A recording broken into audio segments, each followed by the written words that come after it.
Bé, bona tarda. Soc la Roser Pinyol, ja m'ha presentat la Raquel, la meva companya, i pensàvem que per començar la xerrada era important que ens situéssim i fer una petita aproximació històrica. La nostra escola es va inaugurar el 1966 i en aquell moment va ser la primera escola de tot l'Estat dedicada a treballar amb infants i joves de l'especificitat dels nanos que nosaltres atenem. No? El principal objectiu era afavorir i estimular les capacitats globals d'aquests infants i, sobretot, atendre i acompanyar també les seves famílies cercant una integració a la societat que fos respectuosa i plena, cosa que en aquell moment era molt complicat. Hem anat millorant, però l'origen era aquest. Actualment la nostra escola està concertada per la Generalitat de Catalunya. Tenim concretament 96 places concertades i atenem les tres etapes bàsiques d'escolaritat obligatòria, que són infantil, primària i secundària obligatòria. Concretament atenem a infants i joves de 3 a 21 anys. Com us ha dit la Roser, som dues psicòlogues que atenem a tota l'escola i nosaltres, ella fa atenció a la part d'infantil i primària i jo faig atenció a la part de primària i secundària. Una mica treballem conjuntament, però sí que fem aquesta distinció per poder atendre totes les necessitats de tots els alumnes.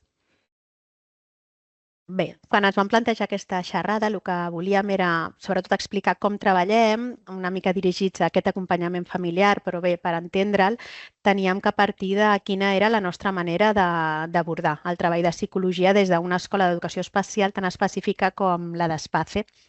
Bé, primer hem de dir que nosaltres partim d'una mirada global i integral de l'alumne, és a dir, entenem a la criatura amb tot allò que comporta i que necessita per créixer i desenvolupar-se.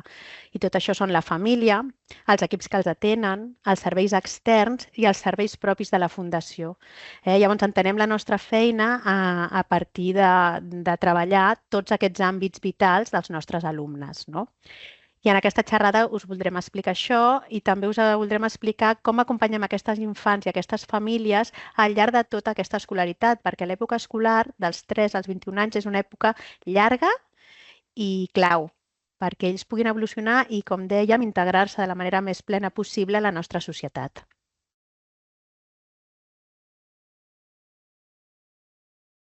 Bueno, com deia la Roser, nosaltres us volíem explicar el paper de les psicòlogues en l'àmbit educatiu especialitzat. La nostra escola en concret és una escola d'alta complexitat on intervenen alumnes amb pluridiscapacitat, trastorns del neurodesenvolupament i pluridiscapacitat greu. El que ens diferencia una mica de la resta d'escoles d'educació especial és que comptem amb l'hospital de dia. Nosaltres som un hospital de dia i escola. Això implica que els nostres alumnes puguin rebre una atenció sanitària i educativa. No? El que ens permet és donar una visió més integral i global dels alumnes i poder tenir aquesta atenció amb ells. El nostre paper, ja us explicarem més endavant, però ve dedicat a una intervenció directa i indirecta amb els alumnes. Treballem a tots els equips multidisciplinars, ens coordinem amb tots els altres professionals, bé sigui de la nostra Fundació d'Espace o d'altres serveis externs, i donem orientació i suport a totes les famílies que sou una part activa de tot aquest procés. El nostre model d'intervenció directa i indirecta amb l'alumnat es basa en l'abordatge de la globalitat de l'alumnat a partir de 3 eixos. No? L'atenció directa, que fem dintre de les aules amb un treball específic, o bé en una situació individual o en petit grup. Aquesta atenció directa nosaltres la centrem en el benestar físic i emocional dels nostres alumnes. És veritat que nosaltres ens dediquem una mica, ens integrem a totes les activitats que es realitzen a l'escola i nosaltres treballem des de la nostra vessant més a nivell concret les emocions, però també fem estimulació sensorial i basal. I, a més, afegiria que, a part de les emocions i el tema basal, també com a professionals de la psicologia estem pendents de qualsevol aspecte propi del desenvolupament psiquiàtric dels nostres alumnes, d'acord? Bé, en quant a l'avaluació, que seria aquest segon eix que podeu observar, no? L'avaluació del nivell mental i l'estat emocional en el context educatiu és complexa. És complexa en qualsevol escola, amb la nostra encara més, no? Per les característiques que tenen els nostres alumnes, no?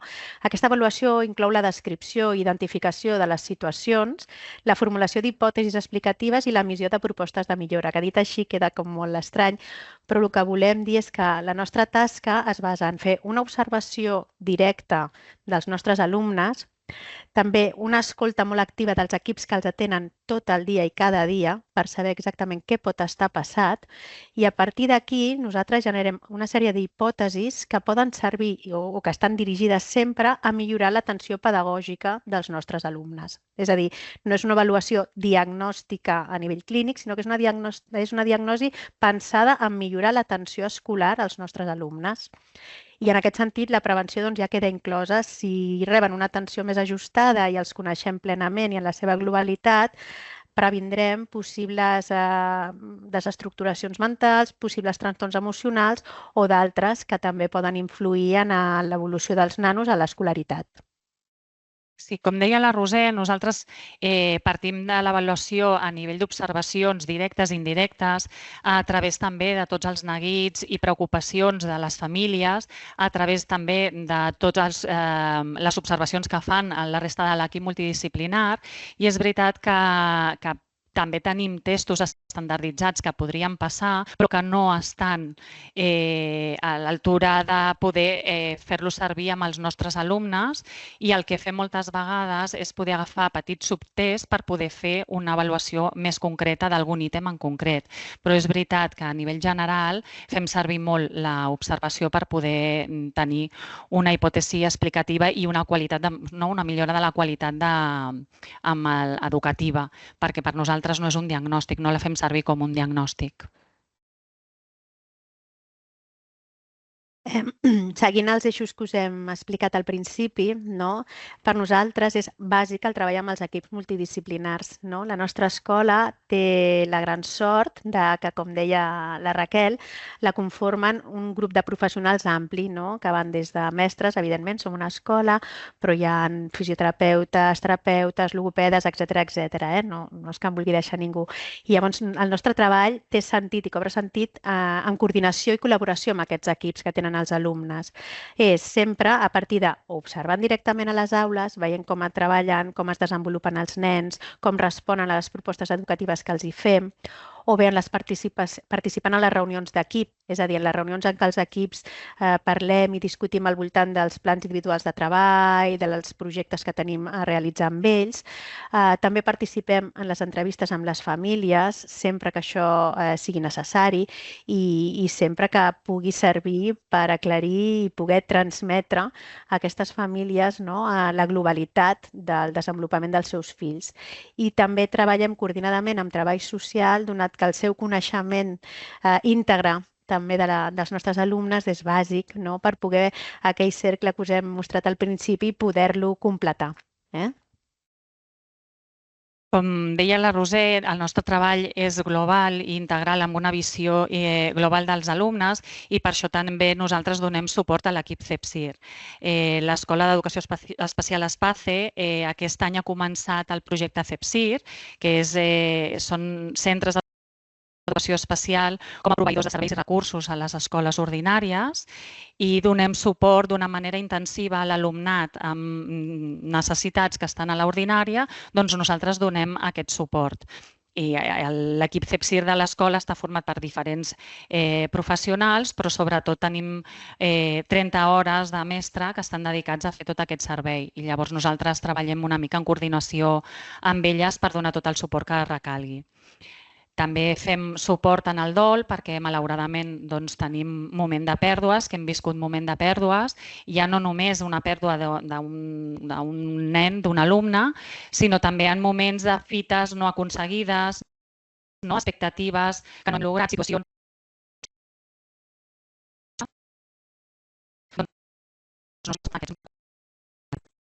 de dol ho estem fent des d'una definició molt àmplia del concepte que ja us anirem explicant al llarg de la xerrada, no? Com quan parlarem de canvis d'equips, de canvis d'escola, etcètera. Vull dir, és una visió molt àmplia d'aquest concepte.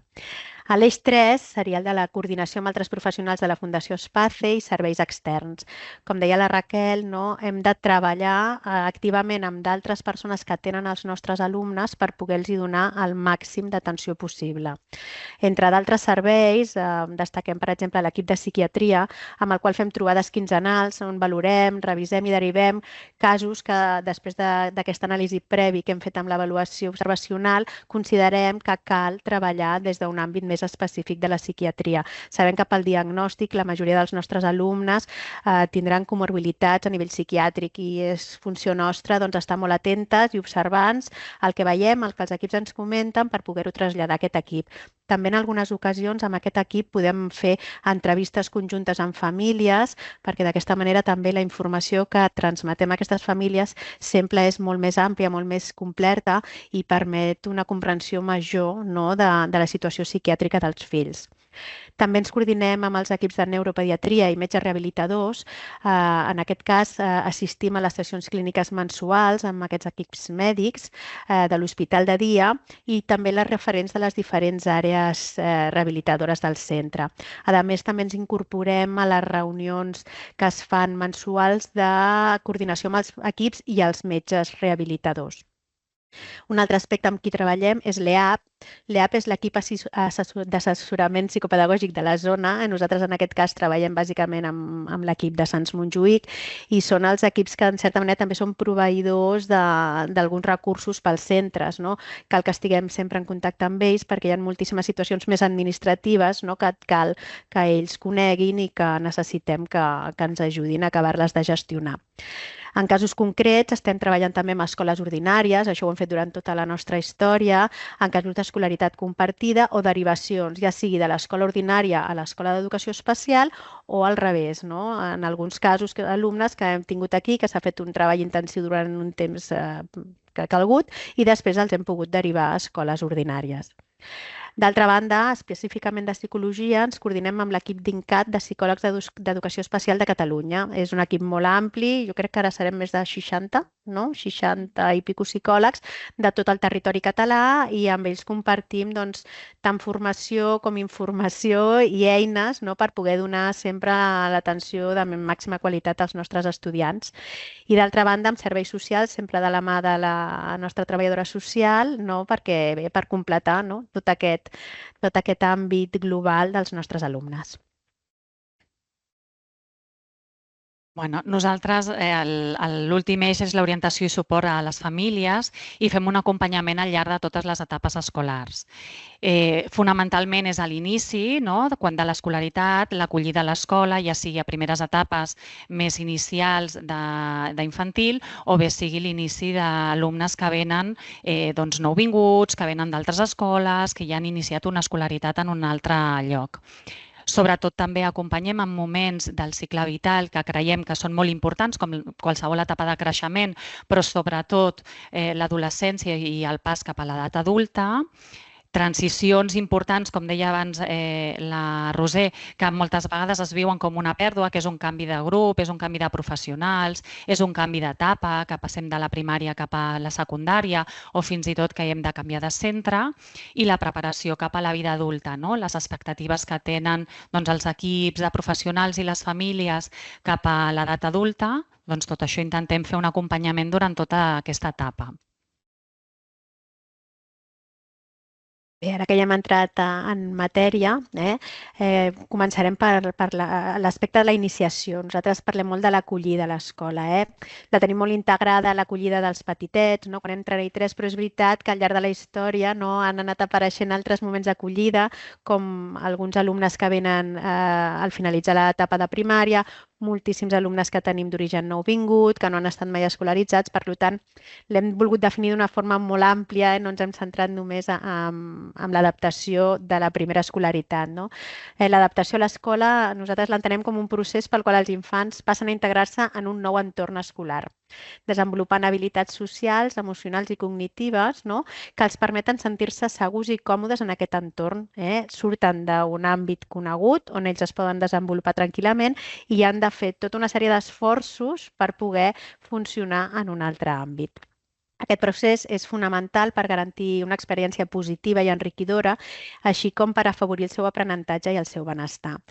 Per nosaltres, l'adaptació és bàsica. Si es fa una bona adaptació, si es treballa durant les primeres etapes de l'entrada a l'escola, sigui a l'edat que sigui, l'experiència ens diu que l'èxit és sempre molt més alt, perquè la criatura està més predisposada a poder aprendre i gaudir de totes les propostes que els equips de l'escola li fan. Llavors, factors claus que hem volgut destacar en aquesta adaptació és l'acceptació i la seguretat emocional. No? Ells s'han de sentir segurs, tranquils i acollits. Això passa per crear un vincle, per unir-se a algú, per sentir-se que hi ha algú amb qui hi ha una connexió especial i a partir d'aquí poder treballar qualsevol altre vincle, qualsevol altra connexió que li serveixi per seguir creixent. També donem molta importància a oferir-los rutines i estructures, no? que li permetin saber què passarà, quan passarà, i això els resti el neguit, no? del desconegut, que sabem que els nostres nanos, que són nanos molt dependents, és un neguit que els hi pot minvar moltes possibilitats de gaudir a l'escola. I també sempre diem que l'adaptació reclama temps i paciència. Temps que no sabem mai quin és. Intentem sempre ajustar-nos al màxim a les necessitats que el nen ens va demostrant en cada moment, això que dèiem de l'observació constant dels alumnes. Val? I paciència, que moltes vegades és paciència per les famílies, perquè és veritat que quan una criatura entra a l'escola és, mira, la porto a l'escola i ja està, no? Però bueno, a vegades és veritat que reclamem un cert temps i paciència per poder-nos ajustar a les seves necessitats.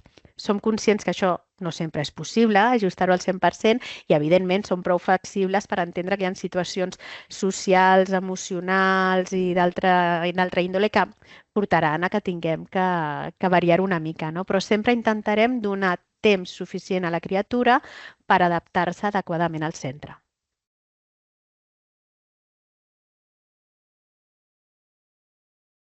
Bé, perdoneu. El següent àmbit que destaquem és l'atenció en diferents etapes del creixement. Al final, nosaltres treballem tot el cicle vital, no? Des de que són petitonets fins als 21 anys, que seria el pas a la vida adulta. D'acord? En les primeres etapes, com ja us he dit, fem un treball centrat sobretot en el vincle, utilitzem el joc com a eina terapèutica i de descoberta de l'entorn, igual que qualsevol escola, no? I que qualsevol professional que treballi amb nens, el joc és la manera en què els nens tenen d'apropar-se al món, d'una forma lúdica, d'una forma que els hi permeti gaudir de la situació, i per tant és la nostra eina terapèutica bàsica. I també donant molta importància al desenvolupament d'habilitats bàsiques de la comunicació, perquè en el fons el que nosaltres volem és que pugui haver el màxim d'integració dels nostres alumnes a una societat d'una manera el més gratificant possible. A partir de l'adolescència és un moment vital molt important perquè hi ha molts canvis a nivells hormonals. Moltes vegades, si tenen crisis epilèptiques, doncs hi ha un repunte, no?, d'aquestes crisis. Els pares també ho viviu com un moment de canvi molt important, no? Per això dèiem, nosaltres li donem molta importància a reconèixer la possibilitat d'autonomia i en alguns casos de responsabilitat. Fins i tot fem un treball específic de la regulació emocional. Moltes vegades ens comenteu, doncs el veig més irritable o que el veig més quiet que altres vegades, o hi ha algunes vegades com que reclama més, no? Són moments complexos que passen als mateixos nanos, que ja canvien corporalment també, i nosaltres intentem fer un acompanyament en tots aquests moments. Per això dèiem que l'acompanyament del desenvolupament psicoemocional dels alumnes, els canvis de conducta i la regulació emocional en diferents moments, per nosaltres és clau per poder fer tot aquest acompanyament. I després que amb això a vegades som una mica pesades, no? Que a vegades amb les famílies ho parlem, entenem que moltes vegades per les característiques dels nostres nanos és complicat entendre que van creixent, no? Que són adolescents, que són quasi adults i a vegades forma part una mica de la tasca de les psicòlogues de poder dir, bueno, malgrat no, que ells espontàniament puguin desenvolupar més o menys activitats, hem de tenir al cap en quin moment del desenvolupament estan més enllà del que ells puguin expressar. No podem treballar igual amb els infants de 3 anys que amb els infants de 17. I això és una tasca no, que hem de tindre com molt integrada les psicòlogues per ajudar als equips i a les famílies i a l'entorn de les criatures a entendre que ells també creixen, com tots nosaltres. Bé, com us estem dient al llarg de tota aquesta xerrada, nosaltres fem un acompanyament al llarg de totes les etapes escolars i tenim doncs, com 4 moments o transicions importants. Un és el pas de casa cap a l'escola, alumnes sobretot petitets que mai han anat a cap escola, doncs aquest inici de l'escolaritat, o bé si hi ha un canvi d'escola, és un moment molt important, és un moment de pèrdua, també és un moment de canvi en el que moltes vegades les famílies necessiteu un suport com més important que en altres moments. Un canvi d'aula, que quan canvien els professionals moltes vegades ens dieu però ja coneixeran suficient el meu nen o a la meva nena? Nosaltres sempre estem en contacte, fent moltes reunions de passe, nosaltres expliquem cada alumne a tots els professionals, siguin de l'àmbit que siguem, i per això destaquem nosaltres la importància d'un treball transversal.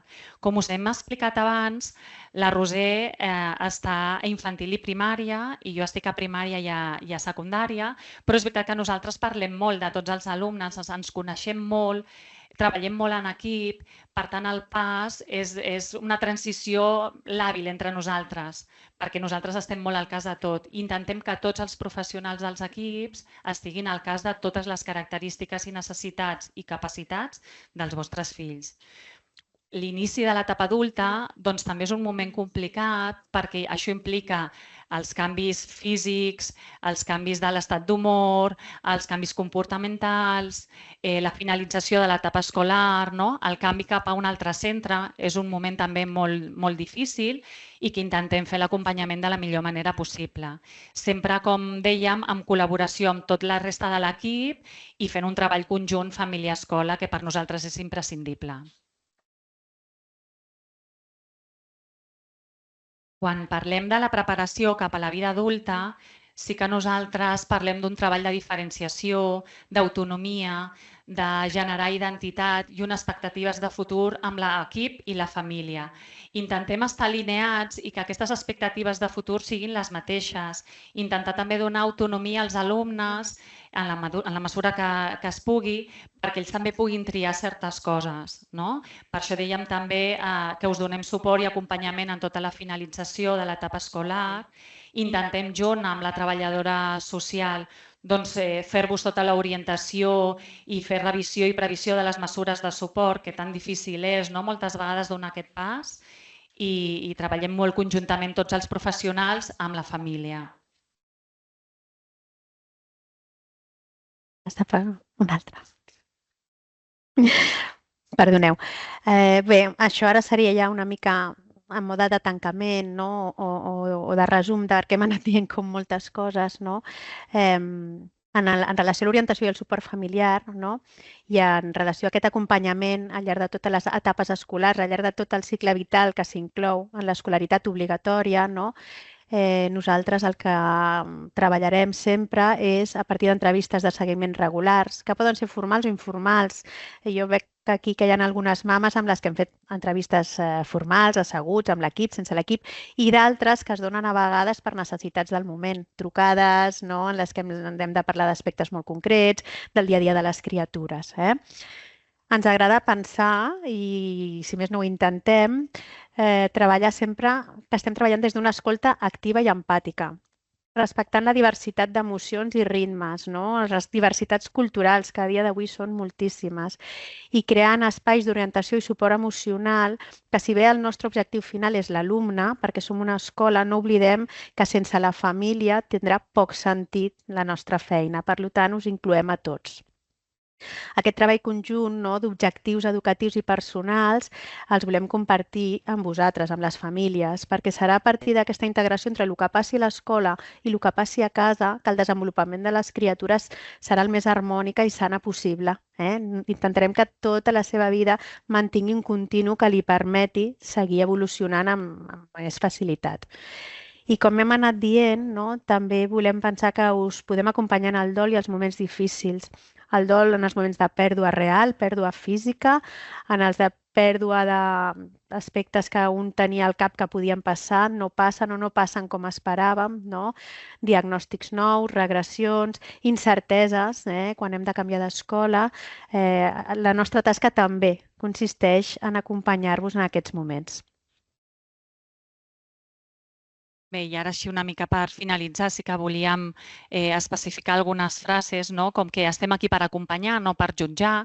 Nosaltres, la nostra feina, ja no només com a psicòloga, sinó com tot l'equip que treballa a l'escola, nosaltres intentem acompanyar tots aquests moments difícils i no tan difícils, perquè en tenim molt de bons, a totes les etapes.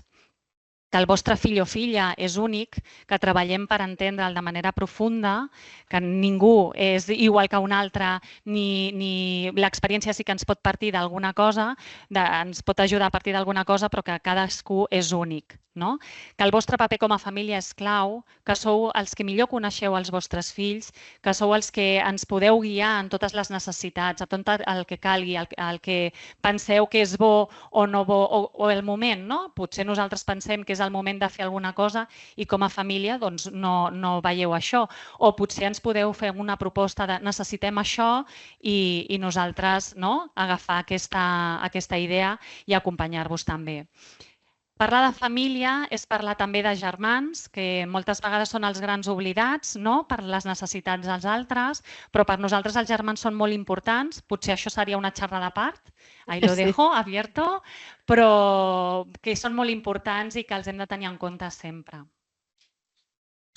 I bé, per finalitzar, us llegim una frase que ens ha agradat molt a nosaltres, i és que cada infant és únic i cada família és part essencial del camí.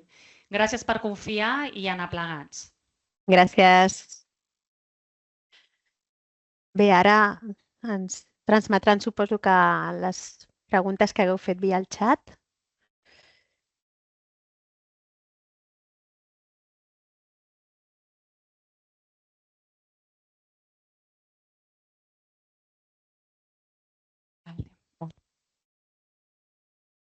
Mireu, tenim algunes, per exemple, com identifiquem les necessitats emocionals i dels alumnes? Doncs nosaltres el que intentem, sobretot, és escoltar als equips, escoltar a les famílies, fer observacions directes. Moltes vegades també podem fer com algun grupet més a nivell individual i poder veure una mica les necessitats reals de cada alumne, que moltes vegades són necessitats emocionals o necessitats a nivell més pedagògic o necessitats a nivell de desenvolupament, i sobretot el que intentem fer molt són reunions amb les famílies i amb els equips per poder donar la resposta més ajustada. I si en algun moment es considera que cal suport d'algun altre tècnic o professional de l'entitat, doncs també organitzem la trobada que sigui necessària per poder sempre acabar de discernir què pot estar passant i com podem solucionar-ho o, com a mínim, entendre-ho. A veure, una altra. Com desenvolupeu la vostra feina dins el currículum educatiu? Bé, jo penso que la nostra feina dins del currículum educatiu té a veure amb la manera en què ens insertem a treballar dins de les aules. És a dir, nosaltres aprofitem les activitats que totes les professionals del centre, que preparen unes activitats estupendes, fan amb les criatures. El que passa és que ens incorporem des de la nostra mirada, des de la nostra formació com a psicòlogues, i és a partir d'aquí que estem treballant el currículum, perquè els objectius que pactem, això potser no ho hem especificat, però estem presents quan es generen els plans individuals de treball amb cada criatura. Per tant, formem part dels objectius i d'aquesta manera també estem inserint-nos en què volem, què esperen a nivell curricular, arribar aquí, doncs vinga, com ho podem fer com a psicòleg, què pensem que pot ajudar aquella criatura. Amb els petits a vegades és una cosa més de desenvolupament global, amb els grans a vegades pot ser una adaptació molt més específica, des de l'àmbit emocional, algun suport emocional. Però com que treballem dintre de l'aula i a partir del treball que està establert allà, sempre estem treballant amb el currículum. No és una cosa que quedi aïllada de la nostra feina. Una altra pregunta és amb quina freqüència feu les reunions de seguiment amb les famílies i si feu suport psicològic o grups de suport a les famílies. Mateixa. Bueno, la freqüència amb la que la fem és la que sigui necessària. Si, per exemple, potser la necessitat la trobem més de l'escola, doncs la iniciem nosaltres, però si les reunions venen demandades per la família, nosaltres ens adaptem sempre a les necessitats de cada família. I respecte als grups de suport i així, sí que en algun moment donat s'havien portat a terme grups de suport en famílies, però és veritat que després de la pandèmia s'ha diluït molt. És difícil també l'accés cap aquí, això ho entenem. L'escola no està accessible per tothom. Clar. I també hi ha moltes famílies nouvingudes, que això també... Nosaltres sempre tenim al cap els grups de treball en famílies, d'assessorament, d'acompanyament, sempre els tenim al cap, però és veritat que el que dèiem, l'especificitat del nostre centre a vegades ho fa complicat. Ho fa complicat perquè estem lluny físicament, perquè sabem que els horaris laborals de la gent són supercomplicats, són molt complexes i perquè moltes vegades també les temàtiques poden ser molt diverses, entre els més petits, els que estan arribant, els que se'n van. Llavors, quallar-ho tot, fa temps que és molt difícil, però al cap els tenim. Una altra cosa és com en algun moment es puguin gestionar per donar-los cabuda en el nostre treball. Una altra cosa és que, a part d'això, sempre que cal i que considerem que és necessari, l'atenció més individualitzada i de suport i aconsellament i de counseling a les famílies hi és. Per tant, bé, veiem que en aquest sentit queda cobert. I tenim una última, que és quan arriba el moment de la marxa de l'escola, assessoreu a la recerca de centres, manteniu el contacte i traslladeu informació rellevant. Doncs, quan arriba el moment de la marxa del centre i que és una etapa complicada, que veiem que es fan grans i que és el tancament d'una etapa i l'inici d'una altra, que a més també l'acolliment d'un centre educatiu i un centre d'adults també és molt diferent. Nosaltres intentem acompanyar-vos sobretot durant l'últim any d'escolaritat de l'alumne. Us intentem ajudar juntament amb les treballadores socials a escollir centre. Si necessiteu que us acompanyem a veure els centres. I després nosaltres el que intentem és sobretot fer reunions de traspàs amb els altres professionals, explicar molt bé tota la història de l'alumne i estem en contacte. Sempre que l'altre centre ho permeti, nosaltres estem en contacte pel que necessitin. I l'última, ha sortit aquí, que parla de si ens coordinem amb els equips de pal·liatius. És veritat que ho havíem posat en una diapo i no ho he dit. Sí, ens coordinem amb els equips de pal·liatius que tenen força nanos de la nostra escola. A partir del contacte que fa habitualment l'equip d'infermeria, que treballen en el nostre centre, intentem estar presents sempre que sigui possible en les coordinacions amb els equips de pal·liatius o crònics que tenen els nostres nanos. Els equips de pal·liatius i crònics també tenen la figura del psicòleg, el qual ens ho facilita i, de fet, aquest any hem pogut tindre una de les psicòlogues d'un dels equips de crònics de l'Hospital de Sant Joan de Déu de Barcelona fent una rotació a l'escola i bé, intentem sempre que és possible estar en aquestes coordinacions perquè pensem que la nostra mirada global de l'infant sempre pot donar informació que pot ajudar al seu benestar físic i emocional. I no sé si hi ha més preguntes. En principi sembla que no. Moltes gràcies per estar amb nosaltres durant aquesta xerrada. Moltíssimes gràcies i ens trobem a l'escola. Fins aviat.